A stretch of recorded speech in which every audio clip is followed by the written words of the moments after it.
మంచి వాళ్లకు చెడు ఎందుకు ఇస్తున్నాడు దేవుడు అని అడుగుతాను. మీకు ఒక విషయం చెప్తానండి. మీరు ఎప్పుడైనా ఒక ధాన్యపు భాండాగారాన్ని చూసారా? అంటే స్టోరేజ్ స్పేస్ అన్నమాట. దాంట్లో పైనుంచి ధాన్యాన్ని వేస్తూ ఉంటారనమాట, కింద నుంచి తీస్తూ ఉంటారు. ఫస్ట్ వేసింది ఏదైతే ఉందో అదే కింద నుంచి వస్తూ ఉంటుంది అనమాట. మనం ఏదైతే కర్మ చేశామో అది మన అకౌంట్ లోకి వెళ్తూ ఉంది. ఇప్పుడు మనం చేసిన కర్మ కిందికి వచ్చింది. ఇప్పుడు మనం మంచి చేస్తున్నాం, మరి ముందు చేసిన చెడు కర్మ అది కూడా రావాలి కదా మన దగ్గరికి.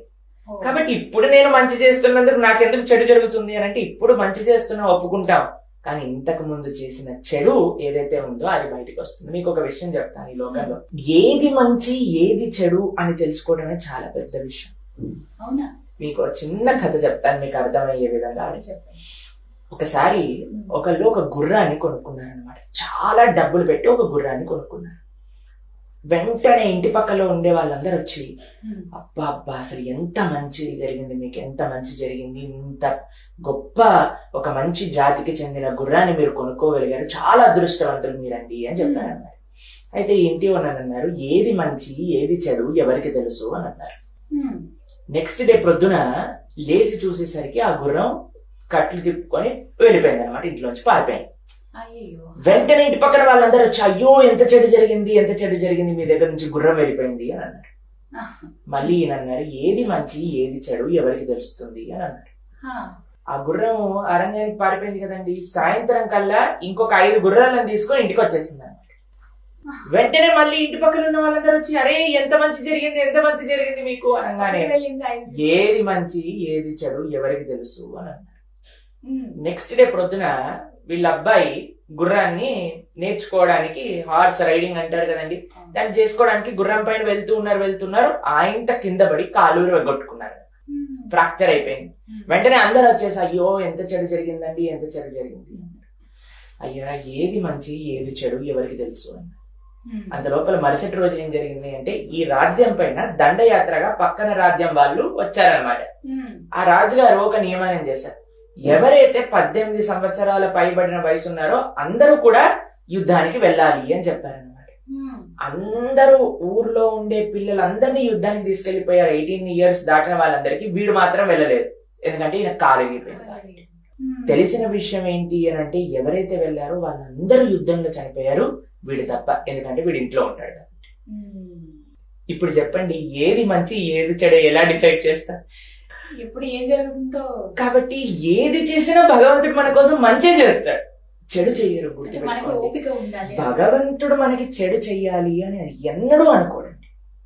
మన కర్మ మనకు వస్తుంది, కానీ మనం అది కూడా భగవంతుడి పైన, అయ్యా నువ్వు నాకు ఏం నేర్పించాలనుకుంటున్నావు దీని ద్వారా అని భగవంతుడి పైన నమ్మకంతో ఉన్నాం అనుకోండి, మనకి ఏది జీవితంలో కష్టం అనిపించదు, ఏది చెడు అనిపించదు. అంటే మనం తప్పు చేస్తే, మనం చెడు చేస్తే అది ఖచ్చితంగా మనం తిరిగి అనుభవించాల్సిందే, తప్పకుండా అనుభవించాల్సిందే.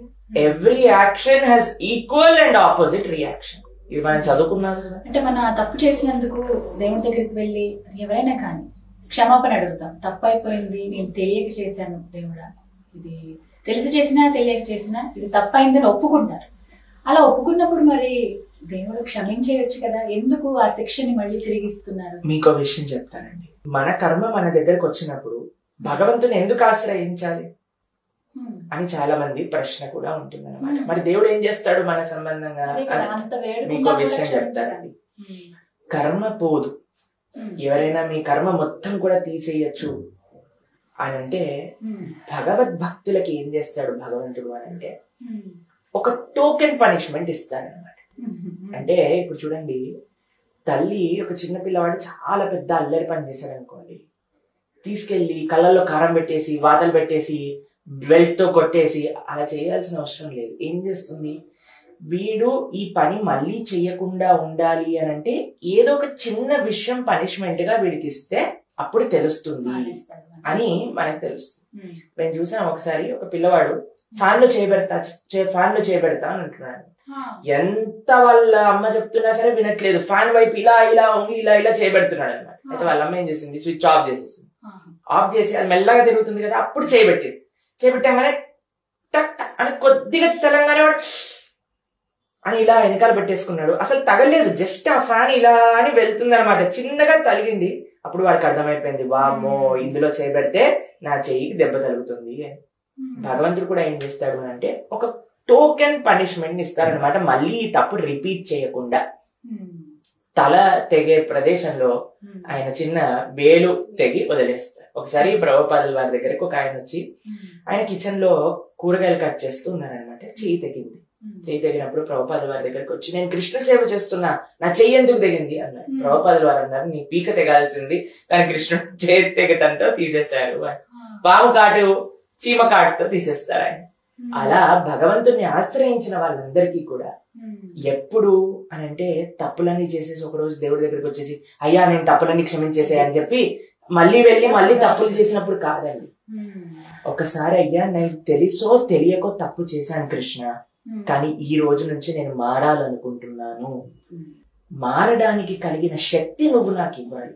కొంతమంది ఏం చేస్తారు తెలుసా, వారం అంతా తప్పులు చేసేసి ఒక రోజు వెళ్ళిపోయి నేను ఈ పాపం చేసేసాను అని కన్ఫెషన్ చేసేసుకొని తప్పులన్నీ కూడా కడిగేసుకొని మళ్ళీ కొత్త అకౌంట్ స్టార్ట్ చేయాలనుకుంటారు. అదా కాదండి. ఒక్కసారి మనం తప్పు చేస్తున్నాము అని తెలిసి మారి మళ్ళీ, ఇప్పుడు చూడండి, ఒక తప్పు మనం తెలుసుకొని దాన్ని మారాలి అని అంటే అంత ఈజీ విషయం కాదండి. దానికి చాలా శక్తి అవసరం. ఒక ఆధ్యాత్మిక శక్తి, మనోబలం, ఇవన్నీ భగవంతుడి యొక్క భక్తి ద్వారా, భగవంతుడి యొక్క కృప ద్వారా లభిస్తుంది. ఒక చెడు వ్యసనం నుంచి బయటికి రావాలన్నా సరే, ఒక చెడు అలవాటు పోవాలన్నా సరే అది ఈజీ విషయం కాదు. అప్పుడు ఏమని వేడుకోవాలి? భగవంతుడిని వేడుకోవాలి, కృష్ణ నేను ఈ చెడు అలవాట్ల నుంచి బయటికి రావాలి అని అనుకుంటున్నా. నాకు అంత కెపాసిటీ లేదు, నా దగ్గర అంత శక్తి లేదు, కానీ నీ దగ్గర ఉంది. నీ కృప దేన్నైనా మార్చగలుగుతుంది, కాబట్టి ఆ కృప నువ్వు నాకు అందించు అని స్వామికి శరణాగతి. స్వామిని మనం ఎంత వేడుకుంటే అంత మనకి బలం అనేది కలుగుతుంది తప్పకుండా.